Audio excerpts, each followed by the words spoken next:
하나님의 말씀은 신약성경 마태복음 21장 1절부터 11절까지의 말씀입니다. 신약성경 34쪽 전후 마태복음 21장 1절부터 11절까지의 말씀. 신약성경 34쪽입니다. 그들이 예루살렘에 가까이 가서 감람산 벳바게에 이르렀을 때에 예수께서 두 제자를 보내시며 이르시되 너희는 맞은편 마을로 가라. 그리하면 곧 매인 나귀와 나귀 새끼가 함께 있는 것을 보리니 풀어 내게로 끌고 오라. 만일 누가 무슨 말을 하거든 주가 쓰시겠다 하라. 그리하면 즉시 보내리라 하시니 이는 선지자를 통하여 하신 말씀을 이루려 하심이라. 일러스되 시온 딸에게 이르기를 내 왕이 내게 임하나니 그는 겸손하여 나귀 곧 멍에 매는 짐승의 새끼를 탔도다 하라 하였느니라. 제자들이 가서 예수께서 명하신 대로 하여 나귀와 나귀 새끼를 끌고 와서 자기들의 겉옷을 그 위에 얹음에 예수께서 그 위에 타시니 무리의 대다수는 그들의 겉옷을 길에 펴고 다른 이들은 나무가지를 베어 길에 펴고 앞에서 가고 뒤에서 따르는 무리가 소리 높여 이르되 호산나 다윗의 자손이여 찬송하리로다. 주의 이름으로 오시는 이여 가장 높은 곳에서 호산나 하더라. 예수께서 예루살렘에 들어가시니 온 성이 소동하여 이르되 이는 누구냐 하거늘 무리가 이르되 갈릴리 나사렛에서 나온 선지자 예수라 하니라. 아멘. 할렐루야. 오늘도 여러분과 여러분의 가정에 자녀 그리고 하시는 모든 일들마다 하나님의 돕는 은혜가 함께 하시기를 주님의 이름으로 축원합니다. 오늘 주일이 무슨 주일인가요? 이 뒤에 이름이 붙어 있는데 뭐 화나신 일이 있으세요? 예수님이 왕으로 오신 종려주일인데 전혀 기분이 할렐루야. 오늘이 무슨 주일이에요? 종려주일이에요. 종려라는 것은 그 야자수과에 속한 나무 잎입니다. 예수님께서 예루살렘에 어린 나귀를 타시고 왕으로 입성을 하시게 되지요. 그때 사람들이 종려나무 가지를 이렇게 꺾어가지고서 길에 깔기도 하고 그걸 두 손으로 들고서 막 흔들면서 소리를 외칩니다. 거기 구절에 보면 그때 뭐라고 외쳤는지 그 내용이 나왔는데 호산나 다윗의 자손이여 찬송하리로다. 주의 이름으로 오시는 이여 가장 높은 곳에서 호산나. 예수님께서 나귀를 타고 오실 때에 막 백성들이 이렇게 소리를 지르는 거예요. 호산나, 이것은 지금 구원해 주세요. 지금 구원하옵소서. 바로 그런 뜻입니다. 그러면서 예수님이 이렇게 왕으로 입성하시는 걸 모든 백성들이 환영한 것이지요. 바로 그것을 기념하는 주일이 종려주일이에요. 여러분, 예수님께서 이런 모습으로 예루살렘 성에 입성하신 것은 구약의 예언을 성취시킴으로써 예수님이 바로 구약에서 예언되어진 그 메시아라고 하는 것을 온 세상에 드러내기 위한 퍼포먼스 같은 것이지요. 본문 5절 이렇게 이야기를 하고 있어요. 4절을 먼저 우리 다 같이 함께 본문 4절 읽도록 하겠습니다. 이는 선지자를 통하여 하신 말씀을 이루려 하심이라 일러스되. 그러면서 5절의 내용이 나오는데 이 5절은 구약성경 이사야서 62장 11절하고 스가랴서 9장 9절을 함께 묶어서 만든 구절이에요. 그렇다면 스가랴서 9장 9절에 뭐라고 되어 있는지 스크린에 말씀이 뜰 겁니다. 우리 같이 한번 또 한 음성으로 읽도록 하겠습니다. 시온에 따라 크게 기뻐할지어다. 예루살렘에 따라 즐거이 부를지어다. 보라, 내 왕이 내게 임하시나니 그는 공의로우시며 구원을 베푸시며 겸손하여서 나귀를 타시나니 나귀의 작은 것 곧 나귀 새끼니라. 또 이사야 62장 11절 말씀에도 이렇게 되어 있어요. 여호와께서 땅끝까지 선포하시되 너희는 딸 시온에게 이르라. 보라, 내 구원이 이르렀느니라. 보라, 상급이 그에게 있고 보응이 그 앞에 있느니라 하셨느니라. 이 두 구절의 말씀을 묶어가지고 예수님이 이 세상에 왕으로 입성하시는 모습을 우리 성경은 미리 예언해 주셨고, 예수님은 그 예언에 따라서 그대로 입성하심으로 구약에 예언한 메시아가 예수님이라는 걸 우리에게 보여주시는 거예요. 이 예언이 성취되는 과정을 통해서 저는 몇 가지 영적 교훈을 얻으려고 그래요. 첫 번째는 너무나 분명한 사실이긴 합니다만 한 번 더 내 삶 가운데 짚고 넘어가야 될 게 있어요. 오늘 이 시간을 통해서 정말 그런지 확인해야 될 것이 있어요. 예수님은 온 인류의 왕으로 오셨다는 사실이에요. 온 인류의 왕으로 오셨을 뿐만 아니라 내 개인적인 왕이 되시기도 하다는 것이에요. 그렇다면 뭘 짚고 넘어가야 될까요? 무엇을 확인해야 될까요?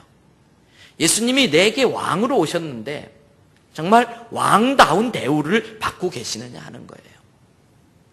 바꿔 뒤집어서 말한다면 내가 예수님을 나의 왕답게 대우해 드리고 있느냐 하는 것이에요. 지난 한 주 동안도 예수님 우리를 통해 왕다운 대우를 받으셨어야 했습니다. 그리고 오늘 이 시간에도 예배를 드리는 가장 주된 궁극적인 목적은 나의 왕이 되시는 예수님을 높이고 찬양하기 위함인 것이에요. 그래서 찰스 램이라는 사람은 이런 말을 했어요.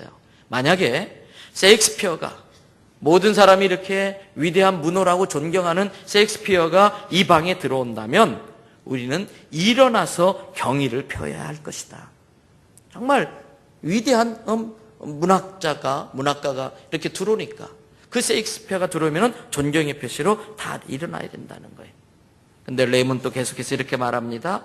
그러나 만약에 예수 그리스도께서 이 방에 들어오신다면 우리 모두는 그분 앞에 무릎을 꿇고 엎드릴 것이다. 비교할 수 없다는 거예요. 또 어떤 사람은 이렇게 말을 합니다.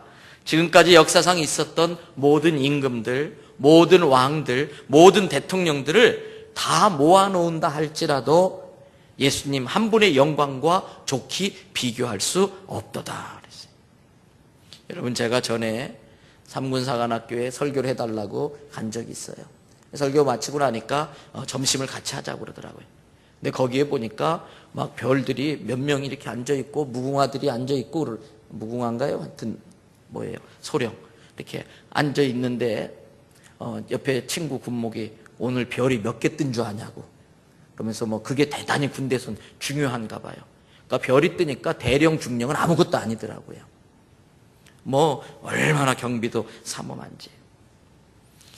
여러분, 수백 개, 수천 개, 수만 개의 별이 떠도 예수님의 한 분의 영광과는 비교할 수 없다는 걸 깨달으시길 바랍니다. 그런데 문제는 우리가 그분을 너무 막대한다는 거예요. 그분을 너무 함부로 대하고 있다는 거예요. 그분이 우리의 왕이라는 걸 잊어버리고 산다는 거예요. 여러분, 그렇지 않습니다? 예수님은 그런 대우를 받으실 분이 아니에요. 온 인류의 왕이십니다. 우주의 통치자이시고 또 다시 장차 오실 영원한 하나님 나라의 영원한 임금이심을 깨닫으시길 바랍니다. 여러분, 다시 묻습니다. 예수님이 여러분에게 진정한 왕이십니까? 정말 참된 왕이십니까? 예수님이 내 삶의 왕이라고 할 때에 그것이 갖는 의미가 있어요. 내 삶의 모든 영역을 예수님이 다스리고 계시다는 뜻인 거예요. 사람은 무언가의 다스림을 받게 되어 있어요. 종종 어른들이 하시는 말씀이 있어요. 자식이 상전이다. 자식 키우면서 그냥 마지못해 뒷바라지 하면서 힘들어하시면 에휴, 자식이 상전이지, 이렇게 말씀하세요. 그것은 그 사람의 인생에 있어서 자식이 주인 노릇하고 있다는 거지요. 자식이 왕 노릇하고 있다는 것이지요. 지금 내 마음이 무엇에 지배를 받고 있는가? 그것이 나에게 지금 왕 노릇하고 있는 그것입니다. 돈이 나의 왕이면 돈이 내 시간을 다스립니다. 그 돈을 위해 내 시간을 써야 합니다. 그것이 내 모든 생활을 지배합니다. 잘못된 정욕이 내 마음을 다스리면 생각하는 것이 온통 음란한 것밖에 없습니다. 지금 나를 다스리고 있는 것이 바로 나의 왕인 것입니다. 예수님께서 나의 왕이심을 믿기 때문에 오늘 우리는 이 주일에 다른 해야 할 일들이 많이 있지만, 또 어제 늦게까지 또 잠을 못 자고, 또는 지난 한 주간 정말 많은 일 때문에 몸이 피곤하다 할지라도 나의 왕이신 그분을 높이기 위해서 우리는 이 자리에 와 있는 것이지요. 주님이 나를 다스리시는 왕이시기 때문에 오늘 우리가 이 자리에 있다는 것이 곧 예수님이 나의 왕이라는 증거라는 거예요. 예수님이 가르쳐 주신 기도문이 있어요. 그것을 우리는 주기도문이라고 그래요. 거기에 이런 내용이 나오지요. 아버지의 나라가 오게 하시며. 아버지의 나라가 왔다는 것은 아버지의 나라가 임했다는 거예요. 아버지의 나라, 하나님의 나라가 내 삶 가운데 임하기 시작했다는 거예요. 그건 다른 말로 하면은 하나님의 권세가 통치하고 있다. 또 다르게 표현하면 하나님의 말씀이 가장 최고의 가치관이 돼서 모든 것을 판단하고 결정하는 기준이 된다라는 그런 뜻이에요. 하나님의 통치, 하나님의 다스림이 이루어지는 곳이 하나님의 나라입니다. 내 마음이 24시간 내내 하나님의 말씀으로 지배를 받고 있다면 내 마음은 하나님의 나라가 이루어진 것이. 그래서 우리가 죽어서 가는 천국도 있습니다만 육신을 입고 살고 있는 이 땅에서의 삶에서도 천국을 살 수도 있고 지옥을 살 수 있는 것이. 내 마음이 하나님의 말씀으로 다스림 받고 있으면 내 마음은 천국이에요. 하나님 나라예요. 그러나 사탄이 주는 악한 생각으로 지배를 받고 있다면 내 마음은 곧 사단이 주인 노릇하는 지옥이 되고 마는 것이에요. 여러분에게 묻습니다. 내 마음은 천국인가? 내 마음은 지옥인가? 여러분, 이런 관점에서 볼 때 사람의 마음은 크게 둘로 나눌 수 있어요. 그림이 하나 뜰 거예요. 원래는 세 개로 나눌 수 있겠습니다만 이 그림을 보시면 우리 마음에는 다 왕자가 있어요. 결정권을 쥐고 있는 그런 왕의 자리가 있어요. 어떤 사람은 아예 그 인생 가운데 십자가 예수님이 없이 사는 사람들이 있어요. 교회 밖에 있는 세상 사람들. 그들은 예수와 아무 상관이 없어요. 그런데 예수님을 믿는 사람들 중에서도 여전히 왕의 자리에 누가 앉아 있어요? 내가 앉았어요. 예수님을 구주로 고백하면서도 여전히 내가 앉아 있어요. 예수님은 밖에 가 있어요. 그럴 때 이 점들의 모습이 어떻습니까? 크고 작고 여기저기 막 무질서하게 흐트러져 있어요. 예수님을 구주로 고백하지만 여전히 왕의 자리를 차지하고 자기가 왕노릇하고 있는 사람의 모습이에요. 두 번째 그림이 있어요. 한번 띄워보시겠어요? 뭐예요? 마음의 결정권에 왕의 자리에 예수님이 딱 앉아 계시고 나는 그 밑에서 무릎 꿇고 주님 말씀해 주세요. 그럴 때에 내 인생의 모든 문제들, 자녀의 문제든 건강의 문제든 재정의 문제든 그것이 무엇이 되었든 착착착착 자리를 차지하고 있는 것을 보게 돼요. 여러분, 그렇습니다. 예수님을 믿는다고 하면서도 귀걸이처럼 예수님 믿는 사람이 있어요. 어울릴 때 필요할 때 갖다가 끼고 안 어울리고 귀찮으면은 쓱 빼가지고 주머니에 넣어버리고 화장대 구석에 처박아 뒀다가 가끔 생각나면 꺼내서 자기가 필요할 때 꺼내 붙이는 그러한 목걸이, 귀걸이 같은 식으로 예수님을 믿는 사람이 있다는 거예요. 그런 사람의 모습은 예수님을 믿으면서도 여전히 혼란이 있어요. 삶에 여러 가지 어려움들이 있어요. 좌절이 있어요. 그러나 예수 그리스도가 인생의 주인이고 자기의 왕인 사람은 늘 그 인생의 왕자에 예수님이 앉아 계세요. 예수님 말씀하세요. 예수님, 이건 어떻게 할까요? 예수님의 뜻은 무엇입니까? 이런 사람의 삶은 평강이 있어요. 질서가 있고 정리가 되어 있고 기쁨이 있는 거예요. 여러분, 나는 이 두 사람 중에 어느 쪽에 속한 사람일까? 여전히 자기가 주인이 되어서 모든 것을 스스로 해결하려고 하고 모든 걸 스스로 책임지려고 하는 사람이 있어요. 이런 사람의 삶은요, 고달픕니다. 자기가 자기 인생의 A부터 Z까지 모든 걸 책임져야 돼. 자기 자식의 미래까지도 자기가 다 책임지려고 해요. 그래서 자식에게 부모가 하나님 노릇을 하려고 그래요. 그런데 고달파요. 왜? 능력도 안 되는 사람이 능력 밖의 일을 하려고 하니까 얼마나 힘들겠어요. 그러나 만왕의 왕이신 예수님께 모든 걸 다 맡기고 사는 사람은요, 인생이 평안합니다. 마냥 행복해요. 성경은 예수님을 왕으로 모시고 사는 사람에게는 하나님의 자녀가 되는 권세를 주셨다. 즉 하나님이 아버지가 되어 주신다는 거예요. 이제 오늘 2부 예배 때 세례를 베풀게 되는데 세례 마지막 문답을 어제 제가 했어요. 한 20몇 명을 앉혀놓고서 이렇게 세례 문답을 하는데, 그 중에 제가 총 정리하면서 몇 가지 신앙이 정리를 했어요. 그 중에 하나가 창세기 1장 1절이에요. 우리 다 같이 한번 외워보실까요? 태초에 하나님이 천지를 창조하신, 이게 창조신앙이에요. 창세기 1장 1절을 믿으면 성경의 나머지를 다 믿어야 돼요. 보리떡 5개, 물고기 2마리로 5,000명이 먹든 5만 명이 먹든 그건 하나님이 하고 싶으면 하는 거예요. 처녀의 몸에서 예수님이 태어나든, 죽은 지 나흘이나 지난 나사로가 살아나든, 나흘이 아니라 40일이 지났어도 하나님이 살리면 살리는 거예요. 창세기 1장 1절을 믿으면 성경이 다 믿어져요. 그러나 1장 1절을 못 믿으면 성경 아무것도 못 믿는 거예요. 1장 1절을 못 믿으면서 성경 다른 부분을 믿는다는 건 말이 안 되는 거예요. 근데 창세기 1장 1절을 믿는 것이 곧 창조신앙이에요. 태초에 하나님이 천지를 창조하셨다는 거예요. 근데 그 천지 속에는 누가 들어가느냐? 내가 들어가는 거예요. 부모는 생명의 전달자이지 생명의 창조주가 아니에요. 생명은 하나님이 창조하신 것이고, 하나님께서 절묘한 시스템으로 남과 여자의 관계를 통해, 부모를 통해 생명을 전달하는 시스템이 내게까지 이어져서 내가 생명을 물려받게 된 거예요. 우리는 또 그 생명을 우리의 자손들에게 계속 연결시켜주고 물려줘야 될 책임이 있지요. 그러나 생명의 전달자는 될 수 있어도 창조주는 될 수 없는 거예요. 하나님이 내 생명을 창조했습니다라고 고백하는 순간부터 뭐가 되느냐? 하나님과 우리 사이에 촌수가 형성이 돼요. 촌수가 형성되는 거예요. 하나님의 자녀라는 촌수가 형성돼요. 그래서 우리는 하나님을 아버지라고 부르는 거예요.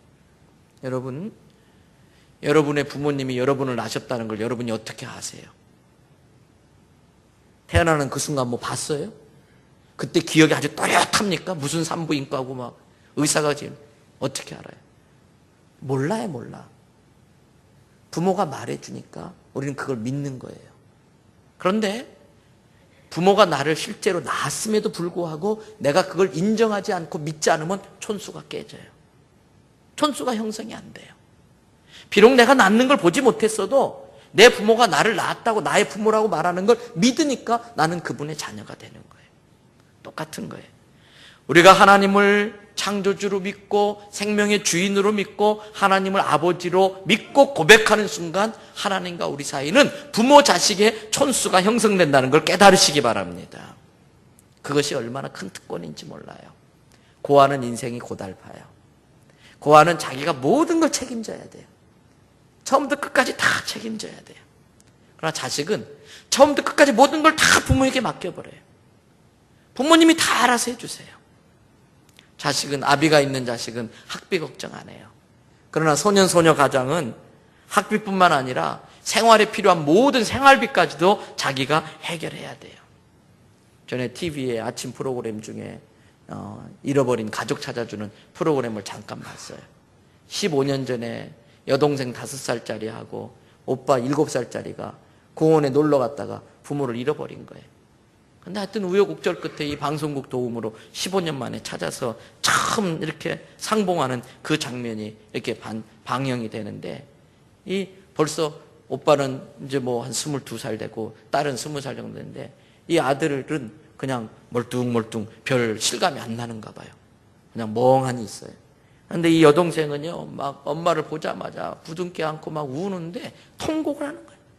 왜 우리를 이제 찾았냐고. 막 엄마 가슴을 두들기면서 우리가 얼마나 고생한 줄 아냐고 막 그러는 거예요. 여러분, 똑같은 거예요. 정말 예수님이 내 삶의 주인이시고 하나님이 내 아버지이신 사람은 그 삶이 그렇게 편안해, 행복해. 예수님께서 마태복음 11장 28절에 그러잖아요. 수고하고 무거운 짐을 진 자들아 다 내게로 오라. 내가 너희를 어떻게 한다고요? 쉬게 하겠다. 여러분, 그 예수님을 믿는 그 특권, 예수님을 믿기 때문에 누릴 수 있는 그 혜택, 우리가 그거 잊어버리고 살았어요. 왜? 예수님을 왕답게 대우해드리지 못했기 때문에. 예수님을 내 인생의 왕으로 모시는 일은 어려운 일이 아닙니다. 지금 이 시간에도 예수님을 내 삶의 왕으로 모시겠다고 예수님을 초청하기만 하면 돼요. 성경에 보니까 계시록 3장 20절에 보니까 볼지어다 내가 문 밖에 서서 두드리노니 누구든지 내 음성을 듣고 문을 열면 내가 그에게로 들어가 그로 더불어 먹고 그는 나와 더불어 먹으리라. 동고동락한다는 거예요. 지금 예수님은 내 마음에 오히려 예수님이 들어오지 못해서 안달하고 계세요.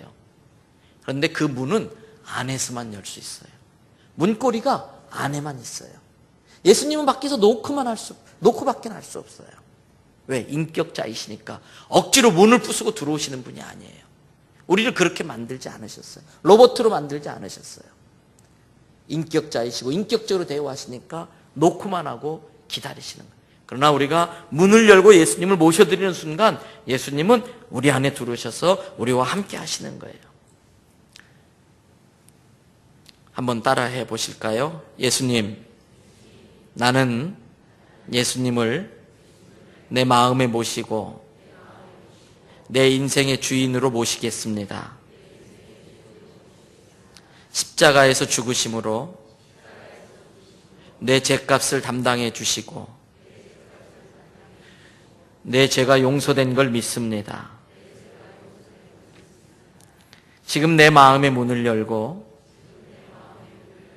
예수님을 나의 구세주로, 나의 하나님으로, 나의 왕으로 영접합니다. 나의 죄를 용서하여 주시고 영생을 주옵소서. 나의 왕이 되셔서 나를 다스려 주시고 나를 주님이 원하는 사람으로 만들어 주옵소서. 하나님의 영광을 위해 살겠습니다. 예수님의 이름으로 기도합니다. 아멘. 여러분, 진심으로 이 기도를 따라했고 이 기도가 진실된 나의 고백이라면 예수님은 이 시간에 내 마음에 들어오신 걸 믿으시길 바랍니다. 내가 마음의 문을 여는 기도를 드렸어요. 볼지어다 내가 문 밖에 서서 두드리노니 누구든지 내 음성을 듣고 문을 열면 내가 그에게로 들어가 그와 더불어 먹고 그는 나와 더불어 먹으리다. 그래서 우리가 조금 전에 주님의 노크 소리에 문을 열었어요. 문을 연 순간 예수님 내 안에 들어오신 걸 믿으시기를 바랍니다. 그리고 이제는 그분을 내 삶의 왕으로 대우하며 사는 거예요. 모든 결정권을 그분에게 드리는 거예요. 나의 시간을 사용하는 것, 내 물질의 사용까지도 다 예수님께 맡기는 거예요. 그러면 주님이 책임을 져주시는 거예요. 왕과 신하의 관계는 신하는 왕께 충성하면 왕은 신하의 모든 걸 책임져 주시는 거예요. 그래서 마태복음 6장 33절에 너희는 먼저 그의 나라와 그의 의를 구하라. 그리하면 이 모든 걸 너희에게 더하시리라. 우리 스크린에 말씀 떴는데 다시 한번 읽도록 하겠습니다.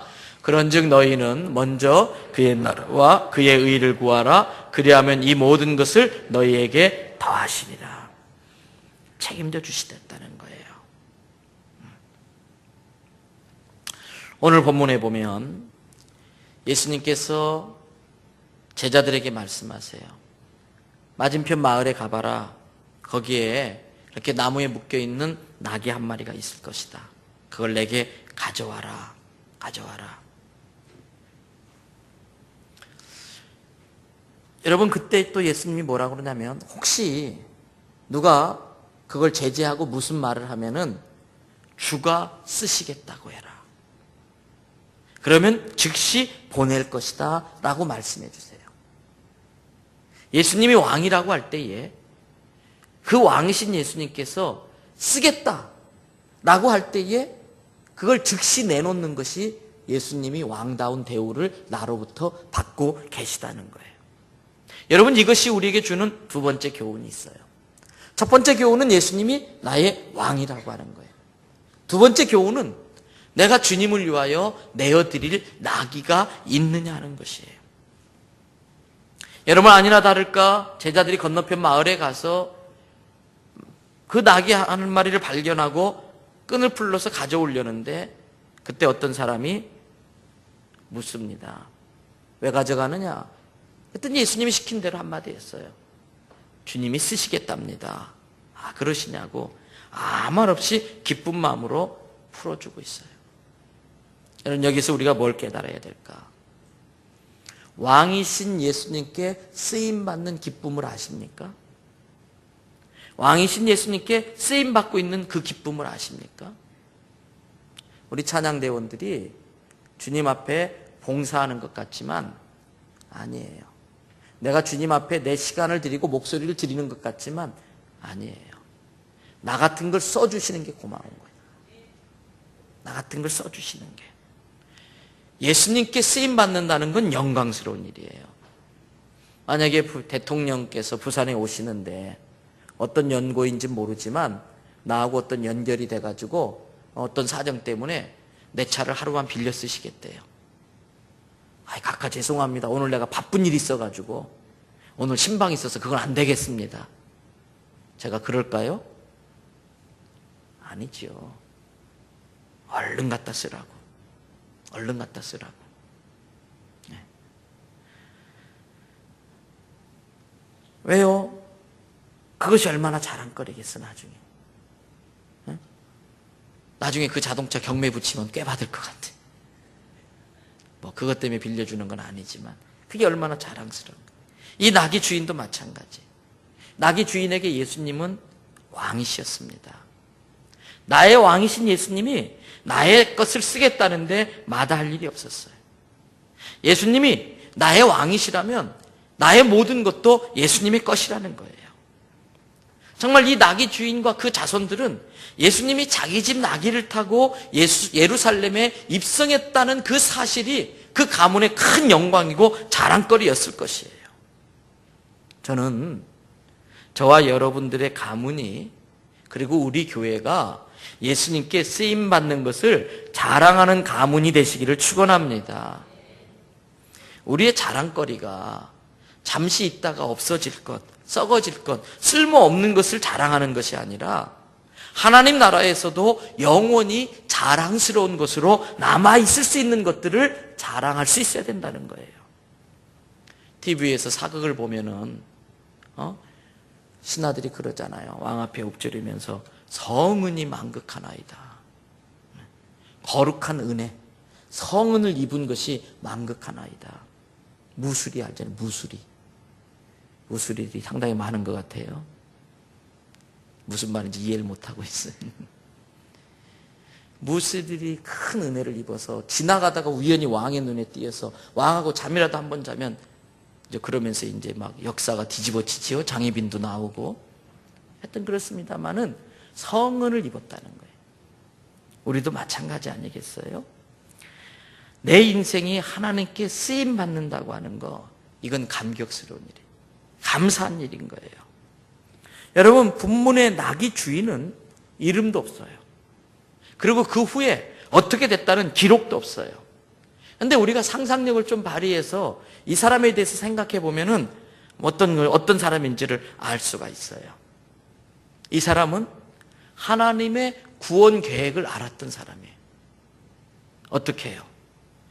구약의 말씀을 읽고 묵상하는 가운데 이사야 62장 11절을 본 거예요. 스가랴 9장 9절을 읽다가 예수님께서 메시아께서 이 땅에 오실 때는 나귀를 타고 오신다고 되어 있구나. 그러면서 마음에 소원이 생겼어요.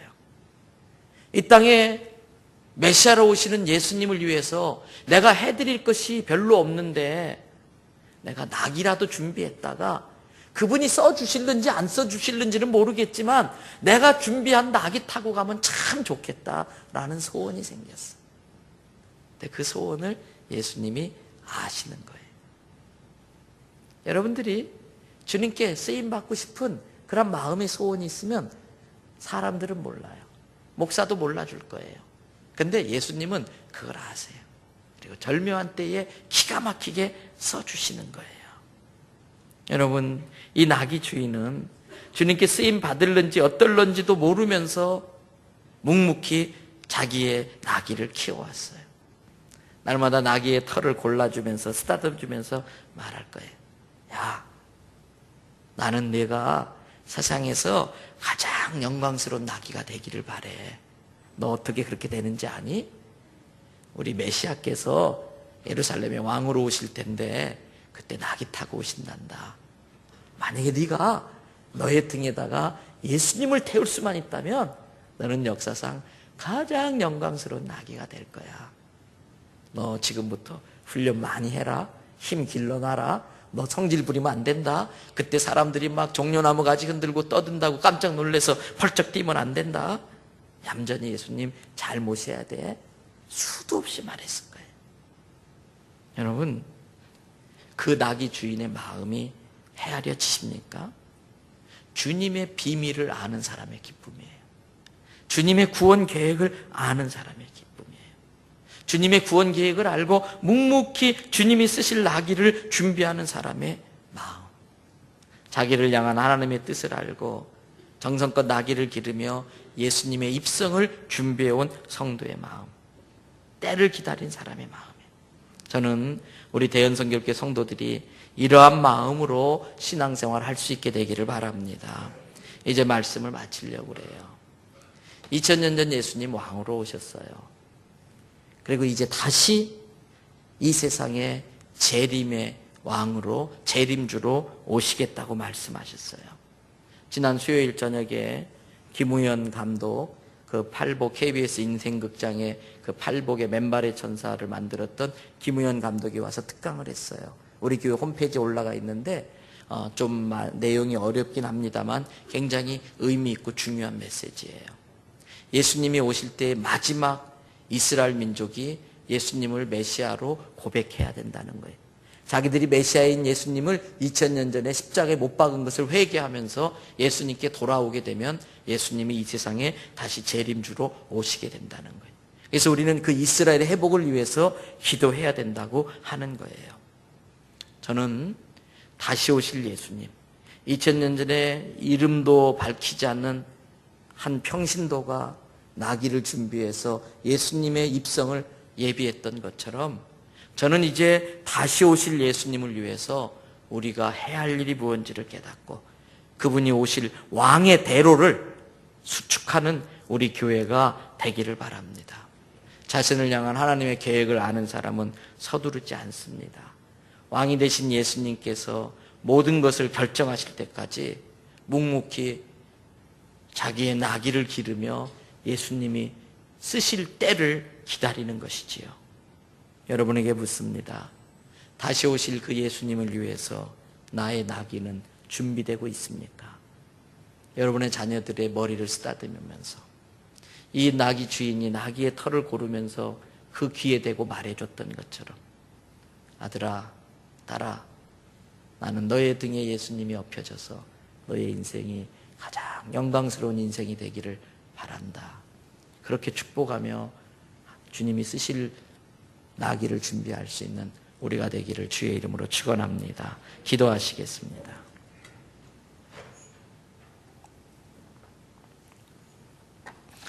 여러분, 내게 묻습니다. 예수님이 여러분의 삶의 왕이십니까? 그리고 그 예수님께서 여러분을 통해서 왕다운 대접을 받고 계신가요? 그 주님께서 여러분에게 나귀를 쓰겠다고 말씀하십니다. 그 나귀를 기꺼이 내어드리고 있습니까? 그리고 또 묻습니다. 예수님 다시 오십니다.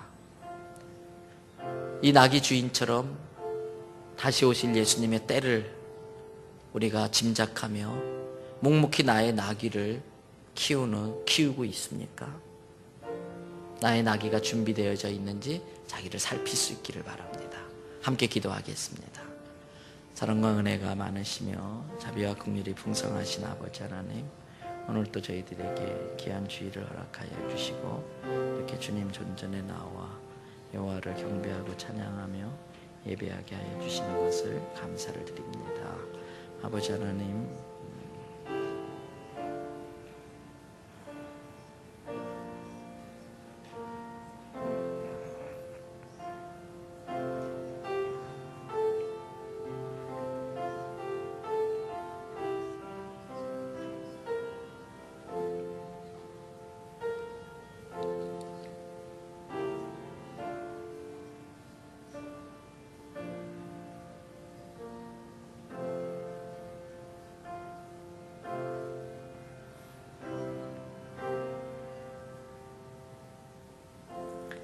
은혜로우신 아버지 하나님, 예수님이 왕으로 오신 것을 환영하며 종료주의를 지키게 하시니 감사를 드립니다. 다시 한번 우리의 마음을 활짝 열고 왕이 되신 예수님을 우리 안에 모셔드립니다. 마음의 왕자 예수님 모시고 예수님의 분부하심에 순종하는 우리들이 되게 하여 주시옵소서. 예수님을 왕다운 대우를 해드릴 줄 아는 우리들이 되게 해 주시기를 바랍니다. 예수님이 오실 때를 예비하며 묵묵히 나귀를 길렀던 이 사람처럼 다시 오실 예수님, 그 예수님이 오실 왕의 대로를 수축하는 우리 교회와 성도들이 되게 하여 주시옵소서. 주님께 쓰임받는 그 기쁨을 깨닫는 우리들이 되게 도와주시기를 바랍니다. 이 모든 말씀을 예수님의 이름으로 기도 올리옵나이다. 아멘. 다 일어나셔서 찬송가 141장을 부르십니다.